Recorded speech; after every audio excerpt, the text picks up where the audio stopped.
if I'm reading this right, I think I have 12, 16, a couple folks online. If you don't mind, just 'cause I'm new to hosting this and it's just my big face for a minute. 19, there we go. Hit me with some chats that you're here. There you go. All right. Thank you, Sarah. I think that's all right. There we go. I appreciate it. Thank you so much. I just make sure I'm not sitting here by myself talking to myself, which I would do, but I'd rather talk with all of you. So this session, yeah, if you, I don't know if you're on this. I recognize that name. A couple names in there I recognize. Yeah, welcome. This is talking about location strategy and talent intelligence. We have half an hour. I want to keep it at try to like around 10 to 12 minutes just of me talking about background and how I came to the space, what we know about it. And then I'd really like to open it up to questions. We do have the moderation component where if there's a question or someone wants to come on screen or wants to speak, we can open up to do that. We have a small enough group to where we can have some real good dialogue. But so let me give you some background of kind of how I came to the space, what we worked on, and then where we're going. And like I said, keep me honest. We got it's AM on my side, but 17 after the hour. So try to go until about 30 after, and then save the rest for dialogue, if that's okay with all of you. So just by way of background, it's really interesting as I've learned about the Talent Intelligence Collective and listened to podcasts and looking at Toby's book. I realized, and hopefully it's a sign of somewhat of wisdom, that I realized how little I actually know. Like I thought I knew a lot, and I do know a lot about a certain perspective, but not as much about this as a function broadly, and how many different iterations of it and how many different skill sets are required. So by way of background, I was at Amazon for about 12 years. About 7 years in, I was doing HR compliance. I have a legal and business background, but I had an opportunity to join a team called Global Expansion Market Intelligence. It was a new team, and essentially it was formed to answer the question at Amazon. We are growing a lot at the time, like today's news and others, a little different scenario, but I'll kind of end on that. Excuse me. But we were growing, and the problem statement was essentially that sort of bore out our team, or got the approval for our team to form and start to answer this question, was we're growing by, at the time, I think it was 100,000 people over 3 years, which is, I know, insane numbers. But the question was, where do we find them and where do we put them? And also understanding the extent to which those are two different things. Where we find them may not be where they work, at least again pre-COVID. And so we were really set forth in this task of like, well, where do we start? And there were talent intelligence or talent acquisition pockets, but the way I came to talent intelligence in a shorter version was we had to find out talent pool size of major cities all over the world as the first point of figuring out this bigger enterprise strategy of where we should be and how we should select major cities in the world for growth. Because we knew what we found out when we started doing this analysis was 75% of Amazon, this is corporate headcount, by the way, corporate headcount primarily focused on software development engineers, because that was 30% of our total workforce and really critical. And if you're in tech, you kind of already know that. But I think the lesson there is, who are you looking for and what kind of skills? And then you kind of evolve from there. So as we looked at it, we realized 75% of our corporate population was in the United States, but the United States, or United States and Canada, but that only represented 25% of the global talent pool. And conversely, or inversely, 25% of our population was outside of those areas, but constituted 75% of the global talent pool. So as a starting point, we realized, obviously, we have to expand, and that increases our capability as a global company. And so we need to move there. So then we start building models like, okay, and then, by the way, this is like around 2017, 18, when if you're in this space, you probably remember the HQ2 project where Amazon was selecting a city for its second headquarters. We did some of the pre-public talent pool research for that. Person on my team actually got assigned to that team, doing some of the data work. And then after that, once that was live and that selection process started, we then, this is 2018, the majority of the year of 2018, we pivoted sort of quietly to looking at the rest of the world. So I used to joke with my family and friends, they're like, what do you do? And I always say, I'm looking for HQ 3 through 10, throughout the world, not in North America. And so that's where we started with talent intelligence. And we really started with, I guess, talent acquisition, data, and reporting, because again, we had to understand the talent pool. So we started generating a function for the company internally to develop reporting. So we were working with all businesses, and they were asking us, just everything. How many SDEs are there in Sao Paulo? We started getting specialized requests needing, at that time, solutions architects and other things like kind of spin-offs from SDE and where they were for certain businesses.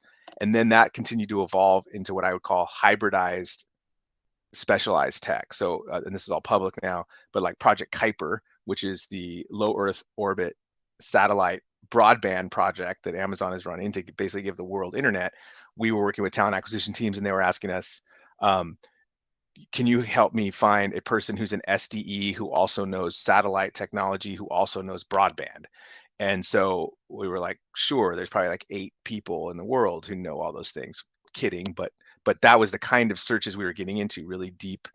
Thank you, Allison. Really deep processes. Looking for general so real quick on the question. So yeah, I can go a little deeper on that because I think it's relevant to where we're building. We were working with talent acquisition, but at the time, and it's grown tremendously since then, and Toby's team within Amazon and others, excuse me, are doing a lot more work than we were. We were, I think, one of the first ones, or at least one of the first ones that we knew were aggregating info. But we were working closely with talent acquisition. It was interesting because we went to talent acquisition and said, hey, can you run these reports for us? And at the time, they were moving around responsibility for our vendor relationships with certain people to obtain some of these reports. There was a data component that we didn't have a centralized data repository. And if you heard the earlier question, we were talking about what I really needed was data engineers, because we had to build a lot ourselves, or at least go find it and then try to aggregate it. And so the way we partnered with TA was this is sort of interesting, because as we had this problem statement to solve of what are the locations in which we should grow over 1, 3, 5 years, in order to answer that question, we needed this talent intel. And really, in order to like prove our business, we ended up becoming a talent intel resource for talent acquisition. So we were providing data for them to, kind of to have more customized and better search methodologies. Like there's more people, say, in Singapore with this skill set than you would have thought, or here or there. And so it was kind of part of the same equation. And hopefully that, Amy Beth, gets to your question a little bit. So as that evolved, though, so those were that was the foundation of where are these SDE thresholds or strongholds, like where there's so many of them, and where universities are putting out grads, and there's like a concentration of economies. So then we started realizing, as we researched these geographies, that there were all these other factors that were so critical to thinking about being into another country. And I know this is a global audience, so it's beyond obvious, but you might be surprised or not that when you are in a U.S. country or company that's a tech company on the West Coast, sometimes there's sort of a prevalence or a bias towards like, oh, it's all here, or it's New York, or it's Silicon Valley. And so a lot of our research is starting to educate people and our leadership on where the places were and why, and what some of the factors were. So then we started evolving outside of just talent intel into other, both qualitative and quantitative factors, but things like, for some reason a lot of them started with I's, but infosec climate. So for example, if you want to build a machine learning research hub, can you put it in a place where infosec and the intellectual property framework, infosec is safe in terms of threats to our data. The intellectual property framework of a country may not be perfect, but may not be also like in opposition to our interests. In some countries, our intellectual property would be subject to either inventor remuneration, or there's difficult trade secret protection. Then we were looking at immigration. Can you move people in and out of a country like somewhat freely? So a good example there is Japan, where great talent pool, lots of folks, but there's a number of other issues with Tokyo and Japan. But one of them is it's fairly homogenous immigration structure. There's not a lot of tech talent, moving in and out. So for example, on the other side, Canada has I think we had in like a few thousand people at the time in Vancouver, we had something like 150 countries represented because of the open immigration nature. So we then started building an immigration strategy function. Then looking at inclusivity and diversity. Can our employees, wherever we hire them, can they show up as who they are? A great example there is Singapore has many positive business factors and is very open to business. Is a great partner. And this is somewhat anecdotal, but like I had at least one friend who is in a same-sex partnership who's like, I would love to work there. But I can't work there. I can't be who I am with the person I love in my life and also work in that place in the way I need to, the way I want to live my life. So we started getting these things that are very qualitative and interesting as it relates to how you think about um, how you think about how you pick a city and why, and then your size, and then one of the things we really focused on is how you show up in that city as a company. And we used to use like try to boil these down in a really simple anecdote. So people are like, well, what do you mean? What are you talking about? I was like, well, here's an example. So pick any city, and again, this is largely with Amazon. I've been in a couple of different places since, but and it's largely a bigger company challenge or opportunity. But we'd have five or six businesses in one city sometimes, and they would kind of work as separate. They wouldn't always work together. They wouldn't work as the office in Toronto or the office in Berlin or the office in Sydney, Australia. And so we started looking more at thinking about location as an identity. And so we would ask this question: if the prime minister of the country or the mayor of that major city came and wanted to visit our office, who would they talk to? And it was a really interesting and very simple way to start the conversation of like, we have no idea. We have no real voice of this city. We have no presence in the city that we would think of that. And so some we did, and some of the I won't say his name because, well, I think it's probably fine now. But anyway, our highest ranking person in Dublin one time told me, he told me, if my boss knew how much time I spent working on things not related to my job, but related to the city of Dublin and the Prime Minister of Ireland, all of whom he had in his phone, he goes, they would be shocked. And it was a really good example of how, when you're of a certain size, how important it is to engage the community in which you operate, and how do you show up as a company in that location. So yeah, I'm looking at the chats, the global mobility, the cultural nuance. Yeah, and doing cultural studies of understanding. Another one I'd comment on there real quick, and then I'm almost at my halfway mark where I wanted to pause. How are you communicating across these groups? Yeah, it was just simple. We just send them emails. Let me come back to that for a second. I wanted to touch on I wanted to touch on uh, the other part of, I think this is true for any company. One of the things we also uncovered, in Amazon and most companies, you have your culture. My current company, they call them cultural values. It was leadership principles at Amazon. I think one of the things really interesting as it relates to talent, and when you start getting outside of talent intelligence as a talent acquisition lever, but really looking at more holistically the employment journey of people, because at the end of the day, we're talking about hiring and employing human beings and how they show up. There's a fascinating, we could have an entire Jamboree conference on just this topic of how do your leadership principles, cultural values, company mission concepts, how do they manifest themselves in a global environment? Uh, and quick example, I know I'm going to spend one more minute or two more minutes. But how do you think about that? Even posing that question and getting more fluent in what that means, because things like have the Amazon version. My favorite one is have backbone, disagree, and commit. That looks very different in the United States, in a in an American culture, in Western society, in the Western United States, in a distillation of that in a tech company. People would, I use this example of like, thank you, Allison. I used to use this example of at Amazon, we used to have meetings in Seattle in our arena. It was a basketball arena, like a pro sports arena, 15, 18,000 people. And that was even small. Now they don't even have an arena because everyone can't fit in one. But we would have an open mic. They'd turn on the lights in this arena, and Jeff Bezos and the leadership team would be down on a stage. You probably find these on YouTube somewhere. But they would have this open Q&A. And people would ask the craziest questions. They would come up and be like, hey, where are we at with crypto?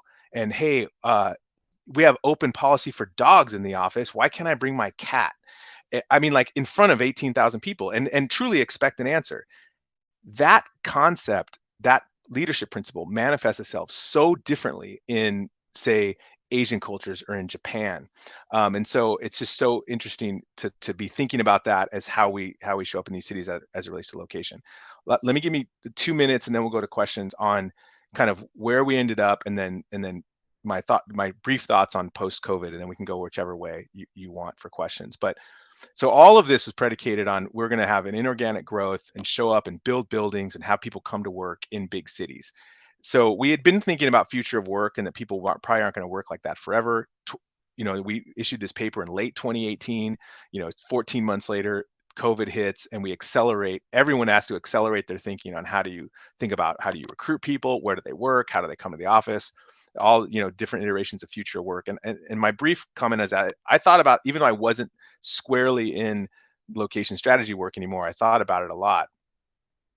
Um, uh, I think where we're going is, and I think it's and I think talent intel can be, whatever your function is, can be at the forefront of thinking about how to do this, how to like inject this thinking and influence thinking in your companies and with your clients is one, just addressing it and thinking about it in a different way. But I think it opens the borders and opens up the space a lot more. We were so constrained we would go to cities and say, how many skyscrapers are you building in the next 5 years? Like there were cities that were downgraded in our selection methodology because they had no they had no like class A office real estate coming online that could contain, you're talking about around 6,000 people. If you just did 6,000 people, it's like a 30-story building. And that's a lot of square footage or square meters. And so I think now that's changed. We have to change how we think about how we use buildings, where we're located.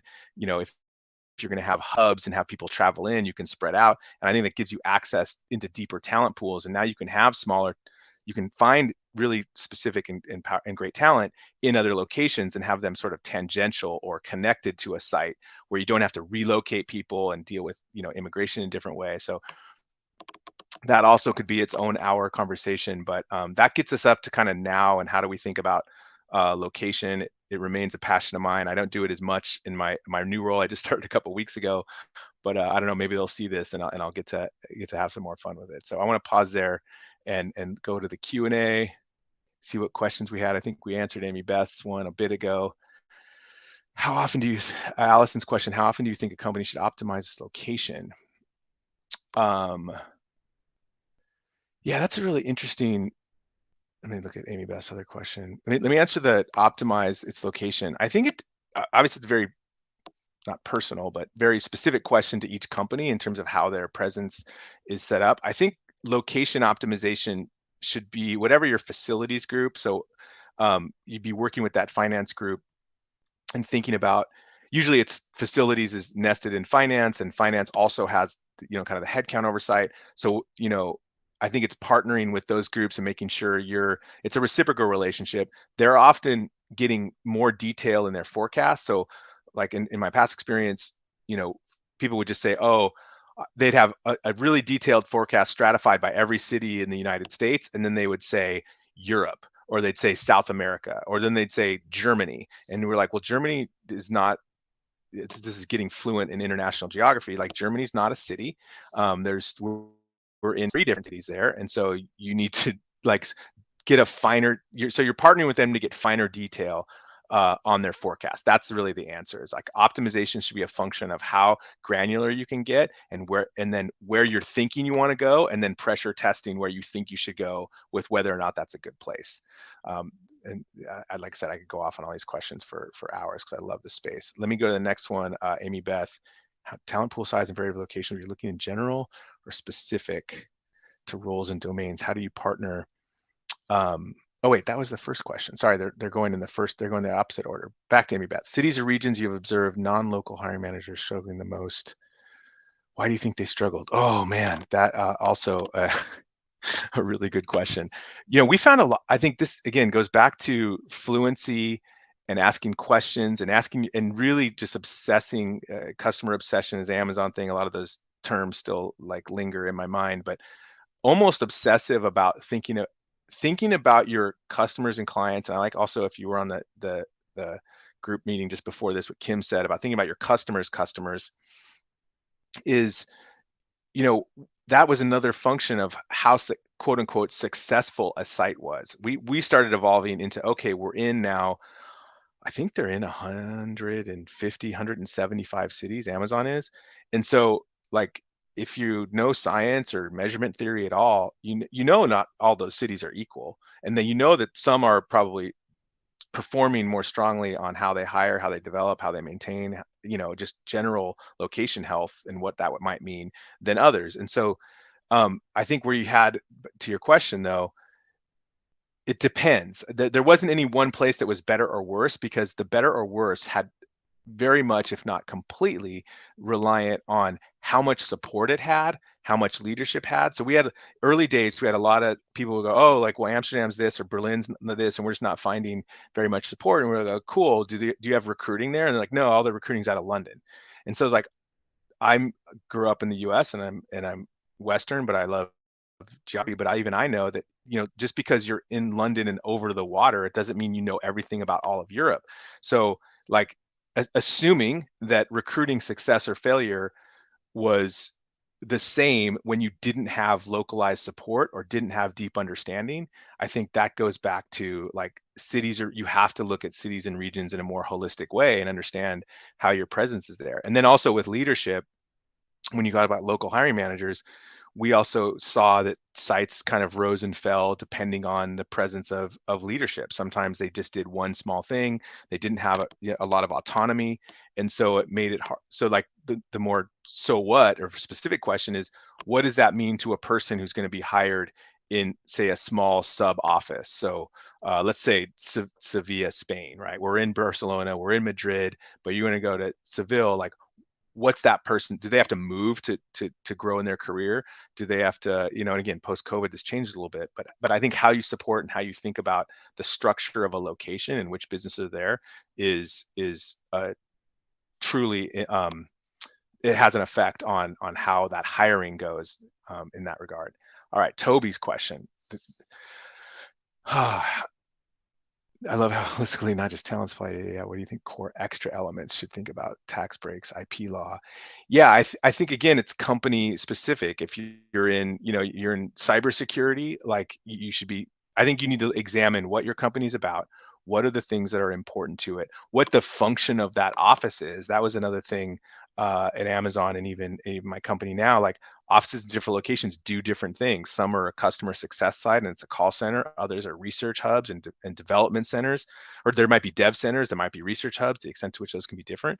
So I think we had an interesting, a good story about that. To kind of explain that was that a team of machine learning geniuses. I mean, all, PhD machine learning scientists within Amazon. And there was this group of them, 10 or 12 pretty senior leaders, and had an email chain. And they were talking about where do they want to put a machine learning research hub.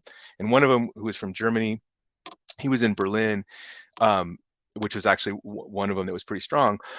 I remember having just one call. And this goes to the point of like have the last call, the extroverted champion, or getting connected to people and talking about and being able to challenge and be fluent enough to talk with a person who's senior, to have them, question their beliefs. One of the other Amazon leadership principles that's more of a meta truth, but on I think it's in our Write a Lot, might be Disagree and Commit, but I think it's Write a Lot.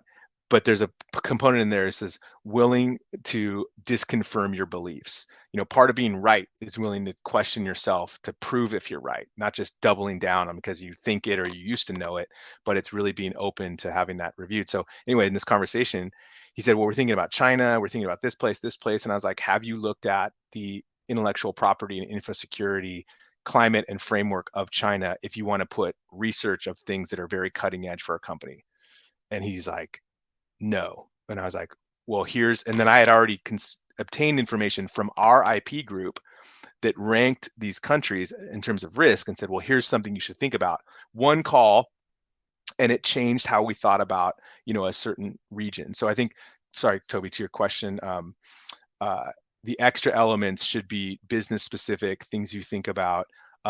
Tax breaks, my second job after the market intelligence was in public policy and economic development, in part because we were influencing how we communicate with cities, how we engage with them, how we thought about economic impact, but also tax breaks, a quick version on that. And we have still like 4 minutes. So, oh, okay. I'll get to your question, Allison. I see I was like, had to scroll up. I'll finish answering this one and then I'll get to that last one. And if anyone has any burning ones, get them in there and we can get them in before 7:45. The tax breaks was really interesting, and work with the policy teams, again, depending on your size and depending how much you engage government agencies or city agencies. A good example was Amsterdam. They had like a tech worker tax incentive where tech workers of certain industries or certain functions could have, basically pay a relative tax rate of 20%. And so the kind of running tropes are that, oh, everywhere in Europe's high taxes, and we shouldn't go to Europe, or Amsterdam's this, or work cancels this. But then when you weigh something like that and you start doing cost analysis of real estate and of salaries and of immigration, and then you add in, even though that one goes to the person, all of a sudden that becomes very interesting because now their relative tax rate is lower than many places in the United States. I think like New York City is like up at 45% now. So like very few people are able to sit in a meeting and go, hey, did you know that for these types of roles that we want to hire, if we put them in, and I think this is still an accurate and true, an existing benefit available through the Invest Amsterdam, it's called economic EDOs, economic development organizations, that kind of are working to get companies to grow there. They're great contacts, I think, for talent intel teams to, if you travel or even just if you engage with them. But those are things that you just, again, you're thinking of questions before they ask. You're finding answers before the question's asked. And it's those kinds of things where you can come and say, not only is this city superior in our opinion for all these other reasons, all this other data, here's like 5 things you never even thought of that are pretty amazing. All right, last question. Did you do any predictive analysis of next spots rather than hot spots? How far out were you able to look? Our looking was, it's interesting. Again, I love this so much. So we had 3-year forecasts, and the finance team was getting more granular at the forecasts. They used to not have cities, then they got cities.